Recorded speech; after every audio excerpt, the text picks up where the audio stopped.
Tarehe 2 mwezi wa 6 mwaka 2025 tumepata taarifa za kufungwa kwa shughuli za kanisa la Glory of Christ Church, kanisa la ufufuo na uzima, chini ya kifungu cha 17b na kifungu cha pili cha sheria ya jumuiya sura ya 337 kama kilivyorekebishwa na kifungu cha 39b cha sheria ya marekebisho mbalimbali ya sheria namba 3 ya mwaka 2019.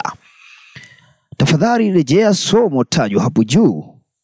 Katika siku za hivi karibuni, kupitia vyombo vya habari na mitandao ya kijamii, umeonekana ukiwa katika mimbari ya kikanisa, mimbari ya kanisa la Glory of Christ Church, kanisa la ufufuo na uzima, ukitoa mahubiri yenye mwelekeo wa kisiasa na nia ya kuichonganisha serikali na wananchi.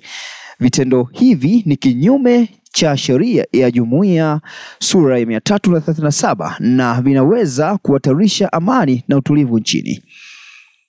Kwa mamlaka niliyopewa, ofisi ya msajili ya jumuiya ya kiraia inafuta usajili wa Glory of Christ Church, kanisa la ufufuo na uzima, kuanzia leo tarehe 2 Juni 2025.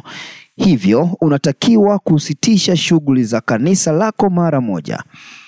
Chini ya kifungu cha 19 moja cha sheria ya jumuiya sura ya 337, kanisa lina haki ya kukata rufaa juu ya uamuzi huu kwa waziri wa mambo ya ndani ya nchi kupitia kwa katibu mkuu ndani ya siku 21 kuanzia tarehe ya barua hii. Mtazamaji wetu wa Master TZ Online TV, hizi ni taarifa zilizotoka Jamhuri ya Muungano wa Tanzania, Wizara ya Mambo ya Ndani ya nchi, kutokana na shughuli ambazo zilikuwa zikiendelea au mambo ambayo yanaendelea kati ya Gwajima na serikali. Basi hii ni barua ambayo imetolewa rasmi kwa ajili ya kufungiwa kwa kanisa hilo la ufufuo na uzima. Nikukumbushe tu mtazamaji wa Master TZ, kama ulikuwa bado huja subscribe kupitia account hii ya Master TZ, basi bonyeza kitufe kimeandikwa subscribe na ndipo utakuwa kwanza kupata taarifa zote kutoka hapa Master TZ Online TV.